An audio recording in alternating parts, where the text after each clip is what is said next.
Good evening, everybody. Welcome to Fire Up Wisconsin. Yes, my name is Scott Morganroth, the Motor City Madmouth, not the Wisconsin Motor Mouth. No, otherwise I'd have to break the bank and retrademark that. Not ready to do that, but meanwhile, I am your host tonight. Pleased to be alongside of the two regulars, and going forward, it'll be Candy and Jeremy and whoever else they want to bring in. But tonight, I have a lot to talk about, and why not bring it on here? So I want to welcome everybody to the big show, Cheesehead style. Well, Candy, welcome back to your show.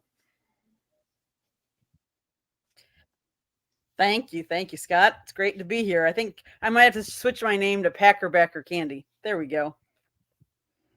Yeah, very appropriate. Okay, and Smoking Jeremy B.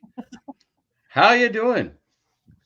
All right, well, let me make sure we let everybody know that just so you understand, Fire Up Wisconsin being broadcast around the world. The audio version of Fire Up Wisconsin can be heard on iHeartRadio, Apple, Spotify, Google, wherever you get your podcast. Please hit the red subscribe button on YouTube, South Florida Tribune. We're striving for 1,000 subscribers. Please also comment, like, and share the broadcast. If you think that's one long run-on sentence, the way I talk, you probably might be right. Who knows? Want to be a guest? No problem. Get active in the chat room. That's one way to do it. Please send your topic ideas, South Florida Tribune at gmail.com. Want to advertise cost efficiently? Call me 954-304-4941. We broadcast live on Facebook, LinkedIn, Twitter, and YouTube. Website www.southfloridatribune.com. Twitter/X at Tribune South. Candy Ebling is normally behind the scenes, but this time she's in front of the camera. All right, let me give everybody an overview of what we're talking about. Certainly going to talk about the Packers and the Falcons, and either way, the Detroit Lions get the Atlanta Falcons, I believe, over the weekend before their showdown with the Packers. And we're going to talk about the Aaron Rodgers injury a little bit. And we're going to talk about the Wisconsin Badgers and what lies ahead for them. With that said, okay, I'm going to let Jeremy Ballrick recap the Packers and the Falcons. Well, it started out really good for the Packers. They got out to an early, what was it, a 16-9 lead or something like that, and then it went up to no, it's 25-9, right?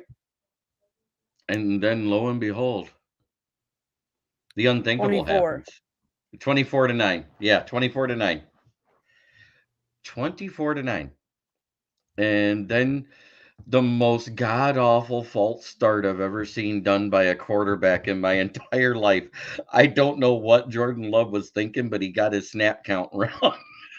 You know what I'm talking about, right, Candy? You've seen the play? Nobody on the line, no wide receivers. The running back doesn't move. I did, And he yeah. goes, hut, and he runs between the guard and center without going hike. I don't know what he was thinking.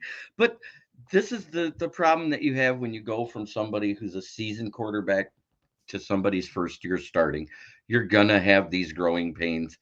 And by and far, 53% isn't horrible, but nowhere near good. He's an average quarterback. He's doing the best he can. He doesn't throw turnovers so far. So I can't say anything really super horrible about Jordan Love, but wow, that was a bad look. That's all I got to say. It was horrible. That and something reared its head this year with the Packers again, and it's a horrible run defense. Behan Robinson, it was like somebody was playing Tecmo Bowl and using Bo Jackson and just running to the right side and going a mile at a time. And it's a big disparity. On the left-hand side, he only averaged 3.2 yards per carry. On the right-hand side, he averaged 6.7. That's bad. Candy?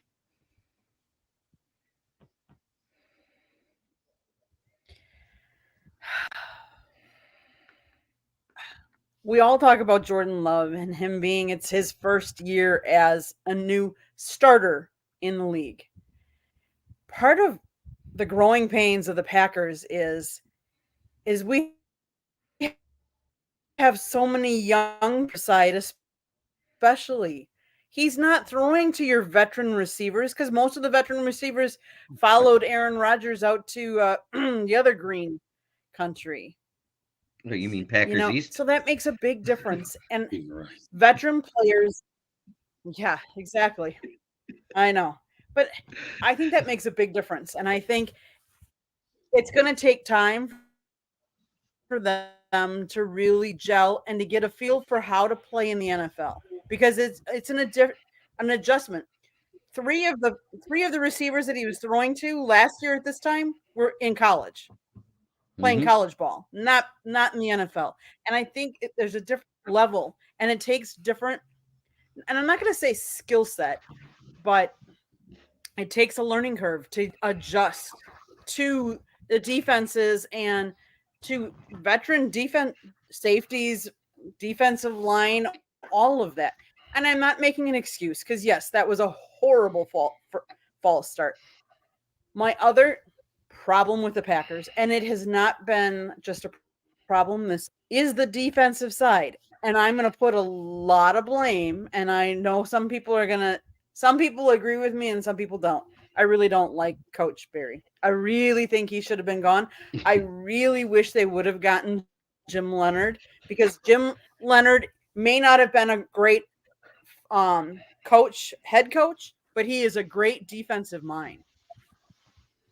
In my opinion. Well, let me tell you, What do Jeremy you and I think, can Jeremy? say, well, Jeremy and I I can talk a little bit about Joe Barry. Okay. I had a Packer fan specifically ask me if we wanted to trade our defensive coordinators, and I was like, as bad as I think Aaron Glenn is right now, no, I don't want Joe Barry back. Yeah, Joe Barry. Yeah, he to say the least, he didn't do some of his better work in Detroit. No, I'll put it we that way. shipped him out real quick. Yeah, he couldn't get the first train out of Detroit quick enough. Yeah, I Jim didn't. Leonard. Yeah, I'm sorry, Jeremy. Jim Leonard. And we all know he's popular folk out in Wisconsin, and I'm hoping that at some point or another he'll make his way back to title town. But who knows? Go ahead, Jeremy. As far as Joe I don't think Barry's he will. concerned, There's speculation that he might get the Michigan State job. Really, I haven't heard that one, but okay. I would love to see it happen if it does happen. it would be better for the NFL and Michigan State because one thing Joe Barry doesn't have is skeletons in his closet because everybody knows he sucks as a coach. Tell me how you really feel. I'm just saying he was horrible in run defense when he was here. Wasn't he here like the year after we played New Orleans with Jim Schwartz? Yeah, no, I know. I'm kidding with you. Yeah, and that last game, he allowed I don't understand how anybody can run a defense and thinking having your corners 10 to 15 yards off the line is a good way to play zone. Oh, Hey, say what you want, but I'm going to say this: Jim Schwartz is a heck of a coach. He yes, he inherited was. a Lions team that, to me, came out Rod Marinelli's mess. I wanted to see Jim Schwartz in Detroit succeed in the worst way. I really did. I still think we'd have been better off extending him instead of hiring who he hired because that's how we got to where we're at now. Well, I agree, but I'm just saying. I know it's a Wisconsin show, but you brought up Jim Schwartz, and now yeah, I know. I just wanted to say because that's who he was a defensive coordinator for. Right. You know, I remember vividly. It was bad. Yeah, I like I said, I like Jim Schwartz as a coach. I really did. Yeah. But Joe Barry was god awful. And Jim Leonard, you know what? He could be a good choice for Michigan State. I hope, and I don't know where you heard it, but let's face reality. Two of us are from the Mitten State, although I'm a Wolverine anyway. Sorry, you Badger fans out there listening to me. Although really, University of South Florida guy, if you look at my championship ring. But all seriously speaking, Jim Leonard deserves another opportunity. He does. As a coach. And I'll leave it at that. So with that said, you have anything else you want to say about this whole thing about the Well, wait, stop before we move on. I also want to talk about the fact that LaFleur decided not to kick a 56-yard field goal in the second quarter. He chose not to, and he thought it was too long. And our kicker had kicked that in preseason. He kicked 56 yards. Yes, is it long? Sure it is. But why not show a little confidence, boost his confidence, see how he would have done. You got to take some chances sometimes. Well, it's a chance not a lot of coaches make. Sometimes, yes.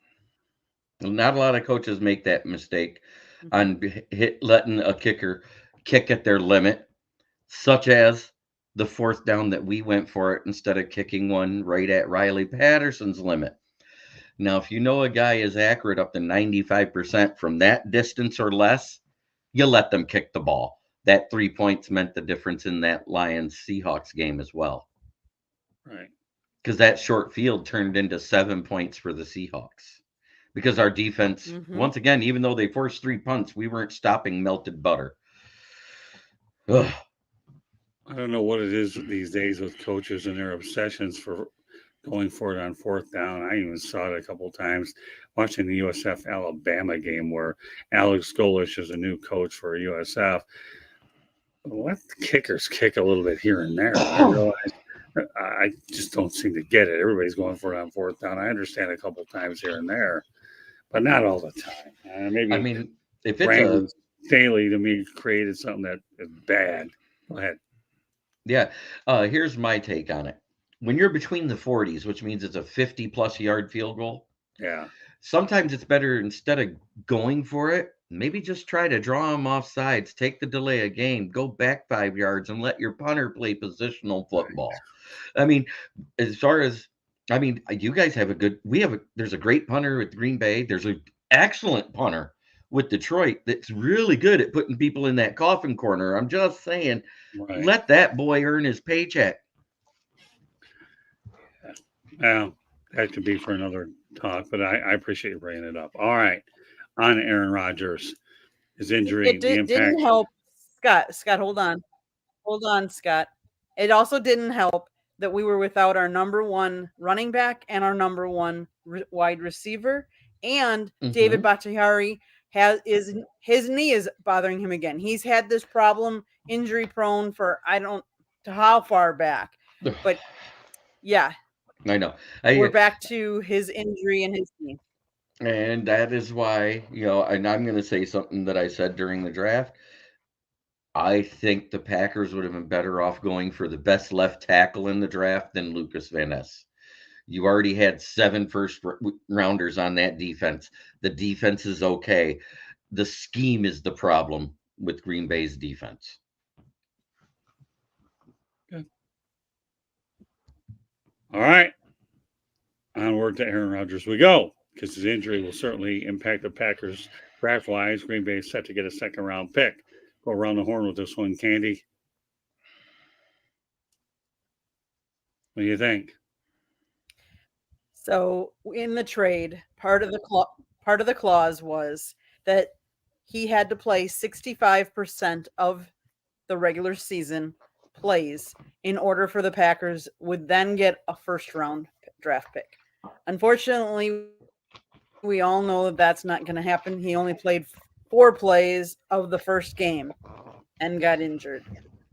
That means it'll be interesting to see how high in the second round that draft pick will be, because I don't think it would have been a high first round draft pick. So I don't know. Actually, I think a lot of people are all saying, oh no, I think it'll be a higher second round pick, and it would have been a low first round pick. But that's what we get with switches. Okay, Jeremy? No, the talent drop off from the first round to the second round. I mean, yes, if it was a playoff team, you're talking about the back end of the first round, which would be from, what is that? Let's see, 14 teams get in. So some from pick 17 on is all where you'd be with them as a playoff team, as everybody predicted with Aaron Rodgers. They still might actually end up doing that even without Rodgers, because a lot of the NFC teams that we thought were going to be really good are not playing that well this year. The Chargers are 0-2 and going to face the 0-2 Minnesota Vikings this week. One of them teams will be 0-3. That's not that good. But I kind of predicted the Vikings would fall off because they lost way too much talent on defense. That being said, you're probably looking at somewhere between 11 and 19, because I think it's a first round exit for the Jets without Rodgers. So if that's the case, The drop off from there is huge because in your first 10 picks are all the people that had first round grades that slide to the second round. So you're not going to get that level of talent, but you're going to get a true second rounder, which is still a starting quality player. It just depends on who falls and who rises in the draft after the combine. That's a good point too. I don't think people really And how many value decide to come out? right. I don't think people value second rounders, Jeremy and Candy, the way they should. Some of your Well, best players you're are second rounders. yeah, and in all actuality, in the NFL, most of your starters are between the first and fourth rounds. After that, it's a crapshoot. Oh yeah, no doubt about that. After the fourth round, you're looking at filling out the roster between 5 through 7, and then undrafted free agents, which will end up making roster spots 46 through 53, the way it has on the way the symmetric scale is. Mm-hmm. So that second round pick for Green Bay may be better than most people think it is. Well, let's face it. Depending on where Green Bay and the Jets fall. Go ahead, Candy. Go ahead, Candy. I was going to say, what round did Tom Brady go in? Where was Brock Purdy? Wait. They weren't in the first round. Those so are exceptions to the rule. But those are exceptions to the rule. You can find one exception to every rule every time if you look hard enough. It's absolutely true. Right. Pick 199 in the 6th round where 31 teams passed over Tom Brady for 6 straight rounds. Then you got Brock Purdy where 31 teams passed over him for every pick through the compensatory picks. I mean, he's actually a decent starter. You can say what you want, but the guy's 7-0 starting in the regular season right now. You can't deny that he's an okay quarterback. He's not great. He's not elite level. He's not Mahomes. He's not going to light the world on fire. But what he is a good game manager quarterback, which is all any team with a good defense needs. That's a good point. Game manager. Remember Mark Sanchez back in the day with the Jets? Rex Ryan? He was great until the butt fumble with Mark Sanchez. Well, yes. Say what you want, but I agree. I realize that that's probably a stain on his resume. But Mark Sanchez was a perfect game manager, and Rex Ryan was a perfect coach who was a defensive-minded coach. Alex Smith. Right. Another one. I mean, there has been plenty of game managers, and say what you want. Kurt Warner may have been a gunslinger, but he had QB smarts. He was a game manager with a gunslinger's arm. There's a big difference there than the average gunslinger you watch playing football. Kurt Warner didn't throw a lot of picks. Well, I agree. Any closing thoughts on this? I think they'll be just fine. You're still getting a starting quality player in the draft at the second round. Yeah. Second round caliber players. Believe me, they stick. Mm-hmm. The more of them stick than first rounders. Well, I agree totally on that. It's a 38% bust rate with first rounders, and it drops to a 28% in the second round. And the third rounders is actually your best one for having a starter because it drops to only 15% of them bust. Yeah, the one thing that people have to understand about that too is the money that you're paying for a second rounder versus a first gives you more patience and buys you time. And then once you go down to the third round, same concept. And I've been around enough personnel people over the years where I've learned a thing or two, a little bit about the business side when it comes to football economics anyways. Here's a great economic choice for you anyways. First top 12 picks. They average $5 million a year on the cap hit, right? Right. Top 12 picks in the third round, it drops to $1.05 million. So that's an 80% discount. So that means in the second round it's 50%. Right. No, I'm with you all the way. You get a good second rounder, they're a lot less. Plus, they're a little angry because they didn't get picked in the first round either. Yeah. There's and then you got guys on your shoulder. Then you got those weird falls where they fall to a fourth rounder and they remember every single person at their position that was picked in front of them and they list them daily. I know exactly where you're going with this one. That's all right. I'm not saying the name. You don't have to. I already know what it is. All right. Final thing we're going to get to tonight. Wisconsin Badgers are 2-1 under Luke Fickell. This week, the Badgers are at Purdue, which, by the way, is 1-2. Purdue's schedule, just so you know, they lost to Fresno State at home, 39-35 in a shootout. They won 24-17 at Virginia Tech, and they lost 35-20 versus Syracuse. Candy, what do you expect out of Purdue this week? And Wisconsin should be an interesting game.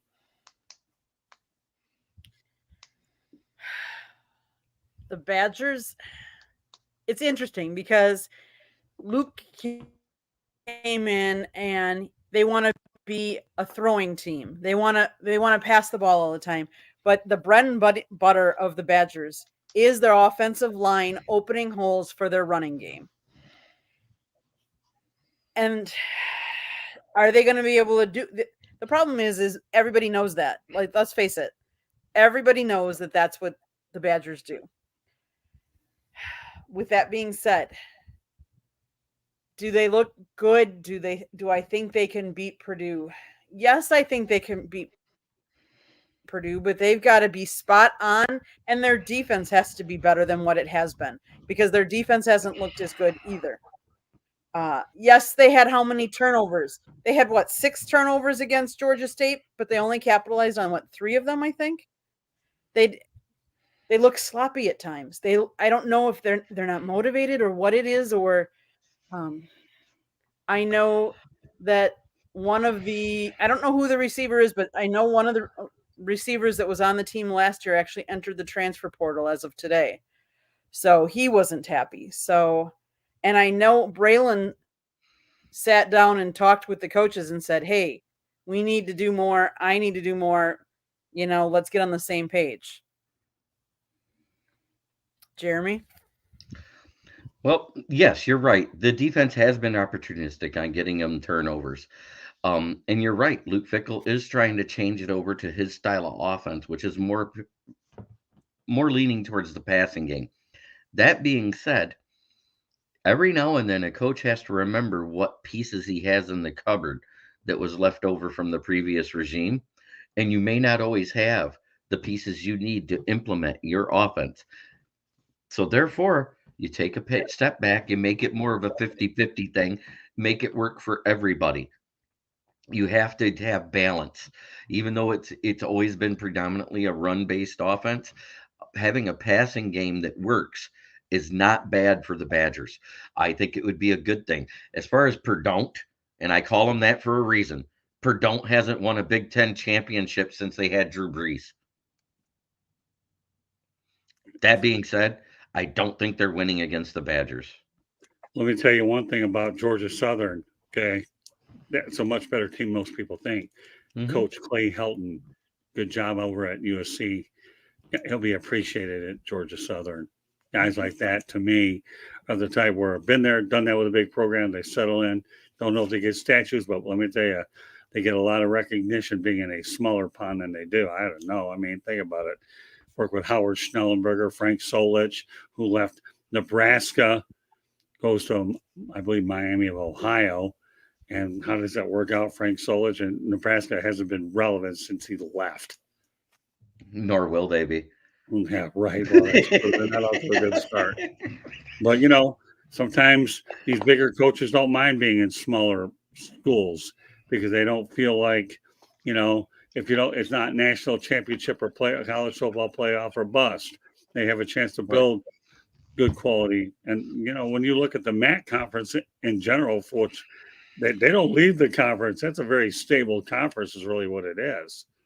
Yeah, and I want to preach that to all the fans that have new coaches right now, not just the Badger fans that watch Wisconsin, but think about it. You got LSU fans. They're crying for Brian Kelly's head because he was given somebody else's players that don't fit his scheme. It takes 3 years for a college coach to build his roster. Well, just because you think you're going to pay somebody big money, would you expect them to become a national championship? Give me a break. Right. I'm just saying the fans have got to be just as patient as the athletic director does. The athletic director comes under fire when they hire these coaches in year one because things fall apart. Right. I mean, Michigan State was lucky when Mark D'Antonio left because he left a cupboard of seniors that could play that year. And that's why Mel Tucker had a good year with Michigan State that next year with going 11 and whatever on that 1-year contract. And then they gave him the lifetime deal to find out, well, now they got to let him go. Yeah, they really But do. I will And say one of the thing from the Badgers Georgia Southern game is Georgia State's defense came to play because the Badgers on third down were only 3 for 11. And if you're not better than that, you're lucky you came away with the win because you need to capitalize on more of those. Right. And for first down attempts on third down conversion rate should be right around 50% or a little better with an average team to have a chance to win. With a good team, they're averaging 70 to 80%. there you have it. So now the Packers move on. Let's talk about this weekend's game. Candy? Who we got, Candy? This weekend's game. Oh my goodness. Let me get to that. Here we go. We are at we're home versus the Saints Ooh. this Ooh. weekend. When the Saints are An playing afternoon right game. now. They're playing right now. Yes. Derek Carr again, which with our old running back Jamal Williams. Yeah, with the Lions old running back. All right. Yeah. Yes. You know, honestly, they're saying that Watson could be out again, and I'm not sure that Jones will be back. And we really need that. Jones is proven to be our number one running back, and AJ Dillon's just not there yet.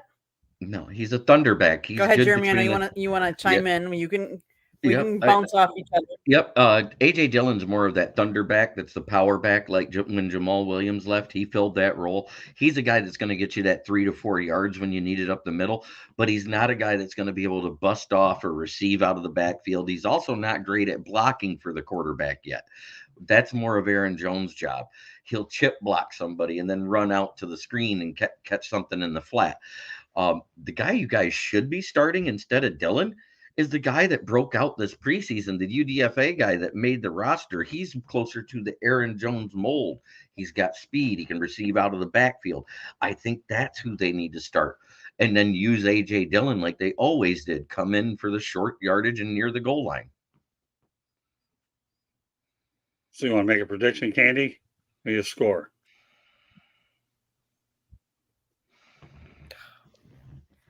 Got her tongue tied. Let's see. The Packers are at home. That helps. I'm going to say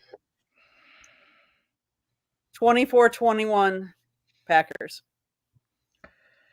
Oh. Well, the one thing that hurts the Packers other than the running game is penalties. Right. They are third in the league for penalties right now. The only two teams that are worse than them are also in our division. That would be the Vikings and the Bears. So that's a good news. You're not as bad as them. And you're ahead in the division because you beat the Bears. So at 1-1, that's a good thing. But the third down efficiency is an issue because of the lack of not having Aaron Jones. It's going to be a close fought game. It's going to be, I'm not to sound cliche, but whoever has the ball last is going to win. Because this is going to be one of those hard fought in the trenches game. Both teams have a good O-line. Both teams have good D-lines. They're going to beat each other up, and somebody's going to get gassed, and somebody's going to make a mistake. That's where I'm at. It's a pick'em game to me. I think right now the Packers has 2.5 favorites, which means they're not even giving them the full 3 points that you get as a home team, which means they kind of favor the Saints in this one. So give me a score. You think you're dodging that with me behind the mic? No way. Yeah, I was trying to. But anyways, I know you too well already. 21-20. And I'm going to say Saints. I think it's going to be one of those tight games that comes down to a last-second touchdown or field goal. Yeah. You know what? I'll nudge the Packers way, but I'm going to go 17-14. I don't see this as a high-scoring affair at all. I just don't. I need to see a little bit more myself of Derek Carr. With New Orleans, Jordan Love, okay, this is an opportunity to be a starter. They have next year to decide whether he's the guy or not. So he's getting his opportunity, and I don't have a full deck. with the running back position all comes down to injury. So that's where I'm at, 17-14. So, all right, Candy, take it home. Well, I do want to do one parting shot, and I know we sometimes do them, sometimes we don't. I have to give kudos to the Wisconsin Badgers women's volleyball. They are number 1 in the country. They are undefeated, and they just beat the number 3 in the nation, Florida Gators, in a hard-fought 5-set match where they lost the first 2 sets, and then they came back to win. So I have to give kudos to them. Now they start their conference play. I believe it's Friday night against, I think it was Northwestern. I might be wrong on the opponent, but I know it's Friday night and they start conference play. But kudos to them because I think they're like 8-0 or so far, and it's not easy to be undefeated. So, and ranked number 1. That's awesome, and I hope they have continued success. And okay, so I got to have a second parting shot because my Brewers are still in it too, and they're fighting for the division, which they've taken a pretty good lead against the Cubbies here. So let's just hope they can keep on their pace and keep winning and win the division and then start the playoffs, because it's always exciting, and especially not knowing what Craig Counsell is going to do if this is his last year coaching for us. Wouldn't it be sweet if we, made it to the World Series and won the World Series? Amazingly enough, we're planning to cover the Brewers and the Miami Marlins. Are targeting Saturday and Sunday as days to go, so it'll be interesting. Nice. And you want a parting shot? Go ahead, Jeremy. The injuries and some of the dirty plays causing injuries in the NFL is getting out of hand. We saw a brutal one tonight when a Steelers linebacker joined up with another linebacker. One went low and one went high to snap Nick Chugg's leg tonight. This type of stuff has to be called. That should be immediate ejections, fines, and suspension. You're talking about one of the premier running backs in this league, and his career might be over what they did. Wow, let's do that. That being said, breaking news: the New Orleans Saints just beat the Panthers to go 2-0, while the Panthers are 0-2. Oof! It's great job by that number 1 pick overall, Bryce Young. Yeah, but you know what? I'm going to say one thing about New Orleans. Dennis Allen was criticized last year. He's getting a second opportunity. Don't sell Dennis Allen in New Orleans. Oh no, I think they're doing a great job. I'm not saying that you are, but a lot of people that do. Let's face it, sometimes when you have your first coaching opportunity, you learn a little bit the second time, and it works out better. I have a feeling that Dennis Allen of the New Orleans Saints is going to be just fine over in the Big Easy. I really, really do. So I got confused for a second. I'm looking at the box score for it, and in the defensive stats, I saw a C. Granderson playing for the Saints. I was like, Curtis Granderson plays football? Yeah. Never met Curtis. He's a super nice guy. He is a super nice guy. Yes, I did meet him at one of the Tigers Fest outings. But it's Carl Granderson. I wonder if that's a relation, because it says he's from the same area as Curtis. So it could be. So just so everybody knows, Candy and Jeremy will be hosting the show going forward, and the third person will most likely be a guest. I'll let them decide what they want to do.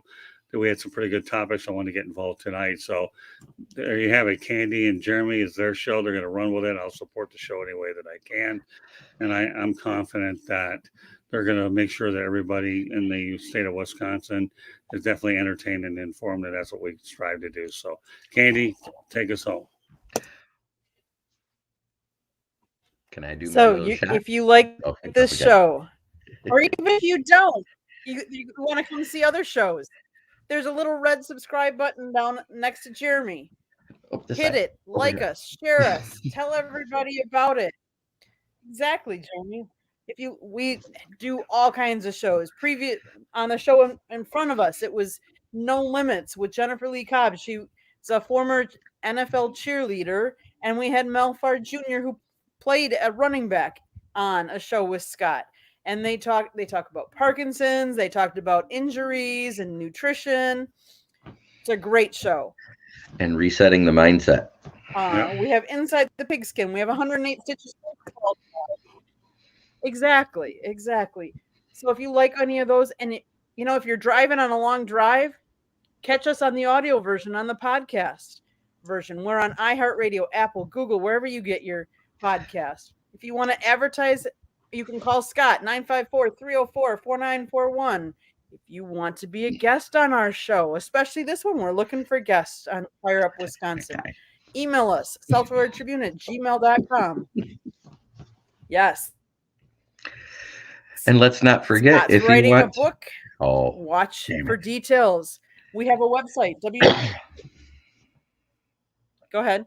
No, I was saying, and let's not forget, you can Go contact ahead, him Jeremy. about sponsorship. Sponsorship or advertising, you bet. Either email us or call Scott 954-304-4941. Go to our website, see all of the great content we have. The guy down here, he actually writes for us. Oh, me. Jeremy, go ahead. Why don't you tell us about Yep. you? Well, you can find me on the southfloridatribune.com at the Motor City Tribune heading, where I write about the NFL and the Detroit Lions. You can also find me on this channel talking on Fire Up Wisconsin, Fire Up, The Professor and the Pupil, and wherever else Scott needs me. You can also find me on my YouTube channel, which is Kneecap Biting with the Detroit Lions, where I talk about the NFL and the Detroit Lions. And you can also find me at Twitter with that hashtag, with the @ signs right there. It says @SmokingJeremyB. So there you have Scott, it. how can we find you? You can find me all over the map. Just the main thing I ask people to do is please subscribe to South Florida Tribune YouTube channel. Our website, as you mentioned, www.southfloridatribune.com. You said it all. South Florida Tribune YouTube channel means a lot, and I am working on that book. I'll have more details hopefully in the next couple of weeks about where we can find it and when it can come out. We're trying to make sure we get the thing out by Thanksgiving. So there's some things that we're still working on at the moment that I'll divulge later on. So good show tonight. Glad to see Jeremy and Candy as a new foundation of the show. I know it's a great show, and we'll air it as often as we can. There's going to be some good Milwaukee Brewers stuff coming up as we approach the playoffs. There will also be the Milwaukee Bucks as basketball season starts to draw closer. And, of course, it'll be interesting to see the Wisconsin football team, and before long it'll be NCAA basketball in the Big Ten, see how they do there. So a lot of good stuff on the broadcast. Stay tuned with us. So that should do it for us tonight. Anything you want to say, Jeremy? I know you have the one thing you like to Wait, Yeah. let's not forget. Hold Go ahead. on. Let's not forget. In a week and a half, on the 28th, the Packers play none other than the Detroit Lions on Thursday night football. You got to Yeah, have it's that gonna in be because a I know good you're game. from Michigan, both of you, so that's going to be an interesting game. And it's a Thursday night game, so therefore no shows. Absolutely no shows. But I do want to say what I like to say at the Correct. end of every single one of my programs, and that's try every day to be a better person than you were the day before, because that's the only way to make the world a better place. It starts within here. Well, I'm going to let it go on a high note. Candy, take it home. You know the drill.